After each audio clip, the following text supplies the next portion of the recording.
여러분, 오늘 점심에 뭐 드셨어요? 혹시 빵이었나요? 아니면 라면, 국수? 저는 지금 여러분께 한 가지를 여쭤보고 싶어요. 식사 후에 이런 적 있으신가요? 배가 빵빵하게 불러오고 가스가 차고 몸이 무겁고 피곤해서 소파에 그냥 드러눕고 싶은 느낌. 나 오늘 너무 많이 먹었나 봐. 하고 대수롭지 않게 넘기셨죠? 근데요, 오늘 제가 드릴 이야기를 다 들으시고 나면 그 더부룩함을 절대 다시는 그냥 넘기지 못하실 거예요. 왜냐하면 그건 단순한 과식이 아닐 수 있거든요. 안녕하세요. 여성건강수첩입니다. 저는 오늘 여러분께 딱 하나를 이야기해 드리려고 해요. 우리가 매일 아무 생각 없이 먹는 바로 그 밀가루 이야기입니다. 어느 날 속이 이상해졌습니다. 제가 외래 진료를 보다 보면 이런 분들을 정말 많이 만납니다. 선생님, 저 요즘 이유 없이 너무 피곤해요. 먹고 나면 항상 배가 더부룩해요. 피부에 갑자기 뭐가 나는데 스트레스인가요? 그런데 이분들한테 하나씩 여쭤보면 신기하게도 공통점이 하나 있어요. 바로 밀가루 음식을 자주 드신다는 것. 물론 처음에는 저도 단순하게 생각했어요. 소화가 좀 약하신 분인가 보다 하고요. 그런데 어느 날 진료실에 한 분이 오셨어요. 30대 초반 여성분이셨는데 너무 지쳐 보이셔서 제가 먼저 여쭤봤습니다. 요즘 많이 힘드세요? 선생님, 저 아침에 눈뜨기가 너무 힘들어요. 밥 먹고 나면 꼭 소파에 드러눕고 싶고 피부도 이상하게 계속 뭐가 나요. 그런데 검사해보면 아무 이상 없다고 하거든요. 저는 그분께 딱 하나만 부탁드렸습니다. 2주 동안 밀가루 음식만 끊어보시겠어요? 그분이 처음엔 멀뚱멀뚱 저를 쳐다보셨어요. 그게 무슨 상관인가요? 하는 표정으로요. 그런데 2주 후에 다시 오셨을 때 표정이 완전히 달라져 있었습니다. 선생님, 진짜 신기해요. 속이 편해지고 아침에 일어나기가 훨씬 수월해졌어요. 피부도 좀 나아진 것 같고요. 저는 그 순간 확신했습니다. 이건 단순한 소화 문제가 아니라 몸이 밀가루에 보내는 경고 신호라는 걸요. 밀가루의 진짜 정체. 자, 여기서 잠깐 의학적인 이야기를 해볼게요. 어렵지 않아요. 제가 쉽게 설명해 드릴게요. 밀가루 음식에는 글루텐이라는 단백질이 들어있어요. 글루텐이라는 단어 들어보셨죠? 이게 원래는 밀, 보리, 호밀 같은 곡물에 자연적으로 들어있는 단백질인데요. 빵을 만들면 쫄깃쫄깃해지고 면이 탱탱해지는 게 다 이 글루텐 덕분이에요. 근데 문제가 뭐냐면 이 글루텐이 우리 몸속에서 분해되기가 굉장히 어렵다는 겁니다. 일반적인 음식은 위에서 분해되고 소장으로 내려가면서 잘게 쪼개져서 흡수돼요. 그런데 글루텐은 소화 효소가 완전히 분해하기 힘든 구조를 갖고 있어요. 특히 분해 과정에서 글리아딘이라는 조각이 남는데 이게 장점막에 딱 달라붙어서 문제를 일으키기 시작해요. 글루텐 관련 질환 3가지. 셀리악병 자가면역 질환. 글루텐 노출 시 소장 점막 심각 손상. 전 세계 약 1% 발생. 비셀리악 글루텐 민감성 셀리악병은 아니지만 유사 증상. 훨씬 더 흔하고 만성적. 밀 알레르기 글루텐뿐 아니라 밀 자체에 대한 알레르기 반응. 오늘 우리가 집중할 건 2번째, 비셀리악 글루텐 민감성이에요. 여러분들 중에 이걸 모르고 사시는 분들이 정말 많거든요. 이 증상 있으면 밀가루 의심하세요. 자, 이제 본론으로 들어갑니다. 글루텐이 문제를 일으킬 때 우리 몸은 어떤 신호를 보낼까요? 제가 진료 현장에서 가장 많이 보는 5가지를 정리해 드릴게요. 신호 1번. 밥 먹고 나면 항상 더부룩해요.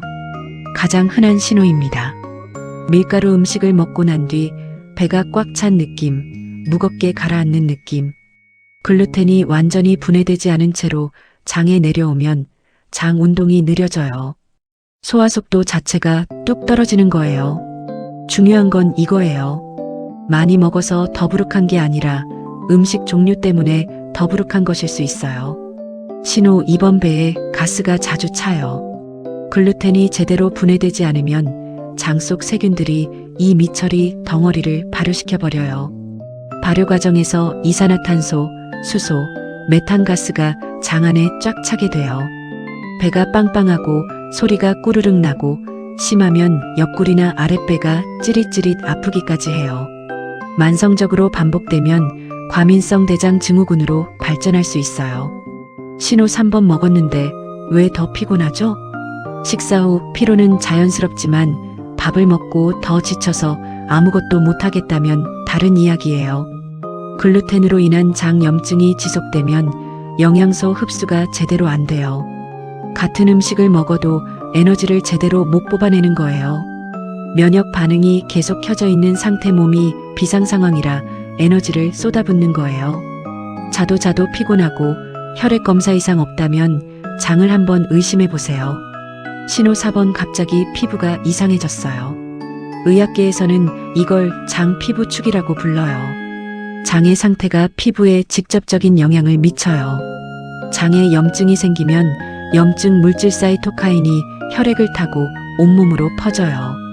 이유 없이 여드름이 올라오고 피부가 거칠고 칙칙해지고 두드러기나 가려움이 생기고 아토피가 악화될 수 있어요. 신호 5번 머리가 항상 멍하고 집중이 안 돼요. 이걸 영어로 브레인 포그라고 불러요. 뇌에 안개가 낀 것처럼 멍하고 생각이 잘 안 되는 상태요. 장에는 약 1억 개의 신경세포가 있어요. 이 신경세포들이 뇌와 끊임없이 신호를 주고받아요. 장 뇌축. 행복 호르몬 세로토닌의 95%가 장에서 만들어진다는 사실 알고 계셨나요? 장이 불편하면 세로토닌 생산이 줄고 기분이 가라앉고 집중력도 떨어져요. 이 5가지 신호 중 하나라도 해당되시나요? 그렇다면 오늘 이야기에 계속 귀 기울여 주세요. 이렇게 확인해 보세요. 나는 글루텐 민감성이 있는 건가요? 병원에서는 혈액 검사한 글리아딘 항체, TTG-IgA와 소장 조직 검사로 셀리악병을 진단해요. 그런데 비셀리악 글루텐 민감성은 아직 표준화된 검사가 없어요. 그래서 임상에서 쓰는 방식이 바로 제거시기 테스트예요. 글루텐 제거 테스트 3주 프로토콜. 1에서 2주차. 글루텐 완전 제거빵, 라면, 파스타, 과자, 케이크, 맥주, 소스류 모두 제외. 증상 체크. 더부룩함 감소 여부 가스피로, 피부 집중력 변화 관찰. 3주차. 글루텐 다시 도입 의도적으로 밀가루 음식 섭취. 반응 관찰. 24에서 72시간 내 증상 재발 여부 확인. 결론. 증상이 다시 나타난다면 글루텐이 내 몸에 맞지 않을 가능성 높음. 중요 포인트. 테스트 중에는 딱 글루텐만 제거하고 나머지는 평소대로 드세요. 그래야 정확하게 글루텐의 영향을 볼 수 있어요. 그리고 글루텐 프리 가공식품이 무조건 좋은 건 아니에요. 오히려 당지방 함량이 더 높은 경우가 많으니 진짜 자연식으로 대체하는 게 훨씬 좋아요. 현실적인 솔루션. 선생님, 그럼 저 이제 라면도 못 먹나요? 빵도 못 먹고 국수도 못 먹고 그게 가능하기나 한 거예요?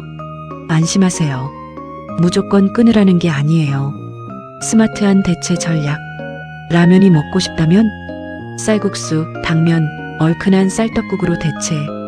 빵이 먹고 싶다면 고구마 1개, 감자, 현미밥 1공기로 대체. 파스타가 먹고 싶다면 쌀파스타, 곤약면으로 대체. 흰 밀가루 통곡물로. 글루텐 민감성이 강하지 않다면 통밀, 스펠트밀이 덜 자극적. 섬유질이 함께 있어 흡수 속도가 느려져 장 부담 감소. 빈도를 줄이세요.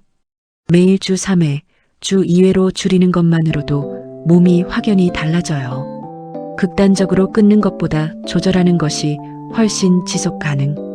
먹는 방식을 바꾸세요. 천천히 씹어 먹으면 소화 부담 감소. 채소나 단백질과 함께 먹으면 혈당 스파이크와 장 부담 동시 감소. 빈속보다 식사의 일부로 섭취. 손상된 장을 되살리는 법. 장 회복을 돕는 음식들. 발효식품, 프로바이오틱스의 왕. 장내 마이크로바이옴의 균형을 회복시켜주는 음식들이에요. 된장, 청국장.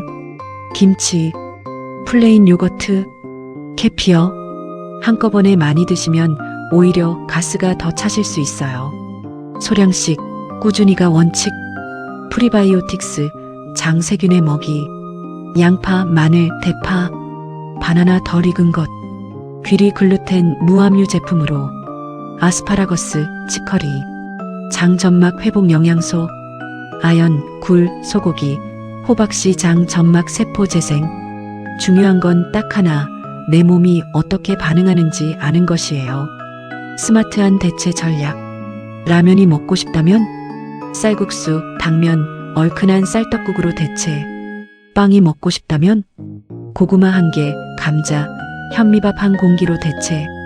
파스타가 먹고 싶다면 비타민 D 햇빛, 연어, 달걀 노른자 장 면역 조절. 오메가3 고등어, 정어리, 아마씨 장 염증 완화. L-글루타민 장세포의 주요 에너지원. 단백질 식품의 많음. 피해야 할 것들. 과도한 당분 장내 나쁜균의 먹이. 술, 장 점막 직접 손상. 인공 감미료, 장내 균형 교란. 과도한 스트레스, 장은 스트레스에 매우 민감. 스트레스와 장의 관계. 선생님, 저는 식단도 잘 관리하는데 왜 계속 장이 안 좋아요? 이럴 때 제가 꼭 여쭤보는 게 있어요. 요즘 스트레스가 많으세요? 장과 뇌는 미주신경으로 연결되어 있어요. 스트레스가 심하면 뇌에서 바로 장으로 신호가 가요. 그래서 식단만큼이나 중요한 게 스트레스 관리예요. 하루 10분 복식 호흡, 산책, 가벼운 운동, 충분한 수면 7에서 8시간, 식사할 때 핸드폰 내려놓기. 오늘부터 이것만 해보세요. 자, 이제 정리해 드릴게요. 오늘부터 딱 3가지만 실천해 보세요. 1단계 일주일 식사 기록. 무엇을 먹었을 때 어떤 증상이 나타났는지 스마트폰 메모장에라도 적어보세요. 오늘 점심 라면, 식후 1시간 배 더부룩, 가스참. 오늘 저녁 쌀밥, 된장국 식후 1시간 괜찮음. 이렇게 일주일만 하면 내 몸의 패턴이 보이기 시작해요. 2단계 3일 글루텐 프리 도전. 완벽하게 안 해도 돼요. 주요 밀가루 음식만 줄여보세요.